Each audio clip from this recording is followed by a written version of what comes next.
So I guess you can start with my bio. I might as well toot my own horn for a minute here. Kate was nice enough to bring my copy of my book. So I am both a writer and a teacher here at Foothill College. This book did win Nature Book of the Year in 2010, just to sort of polish my own little bald head here. National book. So that was a national award. I really do believe that I really do believe that I can teach you a great deal about writing, and even more so in a place like Florence. So I have a passion for teaching literature and how to write. I'll be offering both writing courses and literature courses in Florence. And one thing that I have to kind of preview for you is that I have this way, when I'm teaching campus abroad, it doesn't happen here on this campus. When I'm teaching campus abroad, I teach what I call omnibus courses or stacked courses. And that would be where maybe you're in the classroom here right now, for example, you would be listening to the same, we all have read the same material, you'd be listening to the same lectures, having the same discussions, but some of you would be enrolled in the writing courses, like English 1A, 1B, 1C, and you would be writing full academic papers, right? Because that's what you do for English 1A or English 1B. Some of you would be enrolled, you'd all be in the same room, again, listening to the same lecture, but some of you would be enrolled in the literature course. If you were enrolled in the literature course, then you don't have as much writing. You still have writing, but not nearly as much writing, more focused on journals and short tests. So it really just depends. What this gives is students can fit the courses into their own education plan more easily. So that's why there's this kind of long, there's a kind of long description when you get to any of my classes. Yeah, you can. Let's do English 1A first, I guess. Kate, you can find it. Is that at the top? Yeah, that's the first. Oh, that's. Well, we can. It's 1C. It doesn't really matter what order it's in, actually, as a matter of fact. I think they're all down below me, not the other direction. No, they're not? No, I think they are. I think it starts with me, and then it's the courses. Oh, okay. It takes a little while to pop up. Yeah, exactly. So that's English that's 1B, and there's English 1. There's English 1A. Okay, so this is just to go in unit order. But again, this is English 1A or English 1A honors or English 14. If you're doing honors, then you do an additional project. Helen was doing honors when she was there with me. So rather than referring to the course numbers, I want to give you the theme, all right? Because the theme is the thing that unites us all. It doesn't matter whether you're in the writing section or in the literature section or the honors section. This is what we're all talking about. So my first course is Authors in Italy Traveling Through Literature. So this is where we're going to look at American authors going to Italy and writing about Italy, especially about Florence, of course, but writing about Italy in general. And Italy being Italy, one of the great centers of civilization on the planet, everybody who's anybody in American literature has gone to Italy and written about it. So we'll be reading, what did Mark Twain have to say about Florence? What did Hemingway have to say about Florence? A lot of these very big name authors who have gone to a place like Florence, written down their impressions, and then the exciting part for me, we can compare what they said to what we're experiencing. Right? So here's Mark Twain talking about what he saw in Italy, and here we are literally standing in the same spot saying, what do we see?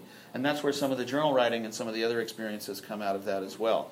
So there's a long list of famous authors that we'll be reading who have traipsed their way through. And I think this is another place where Kate and I can do, another opportunity we have is that we become a learning community together as well, right? So the photographs of the authors, the photographs that the authors took themselves, the photographs of the places that they were describing at the time they were describing them can all become part of my literature course as well. So while you're photographing these places, you might be writing about these places and then reading about what did Hemingway have to say about it, what did Margaret Fuller have to say about it. She was there literally as the first American correspondent to cover the Italian Revolution in the 1840s, an incredible experience. That's quite a tale in itself. We will also be reading some modern authors. I don't know if you've ever heard of Bill Bryson, for example. He's sort of like, I'm a travel writer myself. He's the world's best-selling travel writer. He's also incredibly funny. So we'll be reading some modern travel writing by Americans as well as travel writing going back. It's an amazing way to learn more about American literature, which is what I teach here at Foothill College in addition to writing.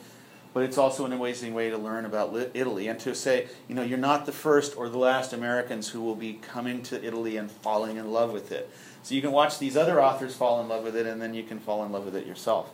The next one on the list, if we can get to it, yeah. So the next theme, and this is for English 1B, 1B honors, or 47A, if you have to do the little course numbers. But the theme is Italian literature in translation, and I want to tell you one one of the main reasons, if not the main reason, that I'm standing here today as an English professor is that I took a course on Dante, the great Italian poet Dante, the great poet of heaven and hell.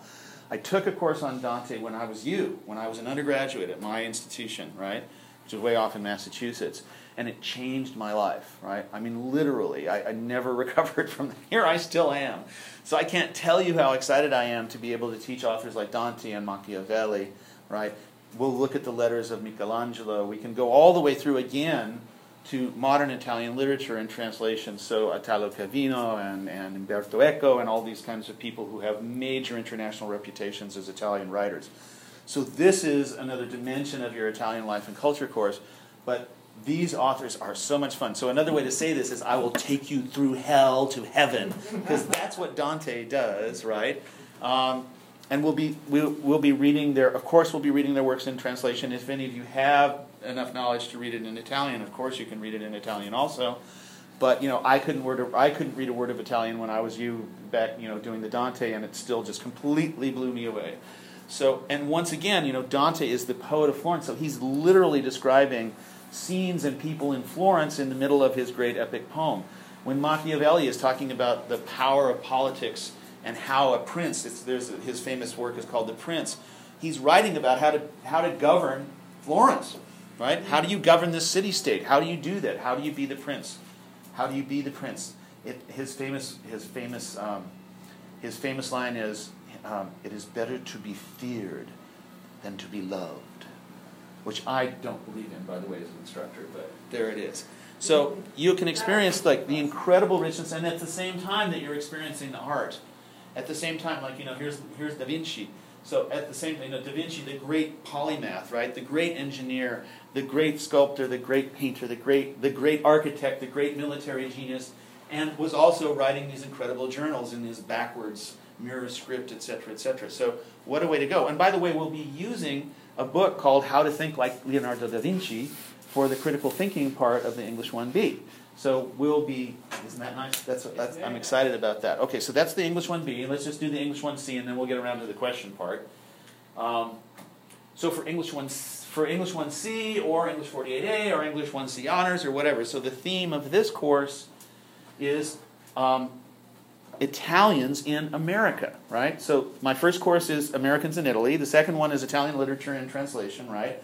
And so here what we're talking about is Italians in America. And again, this is an incredibly rich course to be teaching. We have such a rich history of Italian immigrants in the United States, all the way back to the founding of the country, but then most famously at that sort of high tide of immigration from Europe. That's what this, the Statue of Liberty and Ellis Island, waves and waves of Italians and now Italian Americans in the United States who have written powerful and incredible literature. And some of these names you might, recognize, like Mario Puzo, who wrote all the Godfather, all the Godfather books that became the famous movies, and et cetera, et cetera. Ezra Pound is if you're an English major, you've heard of Ezra Pound, et cetera, et cetera. So many of these people you would study automatically in an American literature course anyway, but what we'll be able to do is talk about how does their Italianness, right, their status as Italians and Italian Americans, impact what they're writing. And so, interestingly enough, I think you can learn a great deal about the United States by studying American literature in a place like Italy, because Italian-American literature is so fundamental to what it means to be an American. And if you learn that part of that history, then you'll know more about your own country when you come home. Not just more about Italy, but more about California. One of the most famous neighborhoods in San Francisco is North Beach. That's the traditional old Italian neighborhood, and that's where the beat writers took root. That's where the first espresso in America was ever poured, by the way, right? Standing up at an Italian coffee, long before Starbucks and Pete's and all that. It was invented by Italian immigrants in our city in San Francisco and North Beach, way back because they wanted what they had in Italy was coffee that didn't taste like dishwater, right?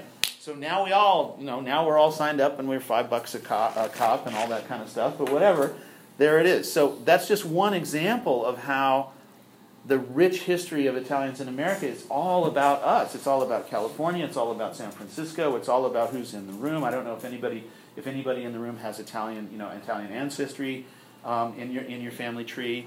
But if you do, you should be excited. But even if you don't, this is just a part of what makes us Americans. It's absolutely fundamentally where we're at, and so that's the course that I'll be teaching. That's the third course that I'll be teaching over there in Florence, and I certainly hope that you join me to do that.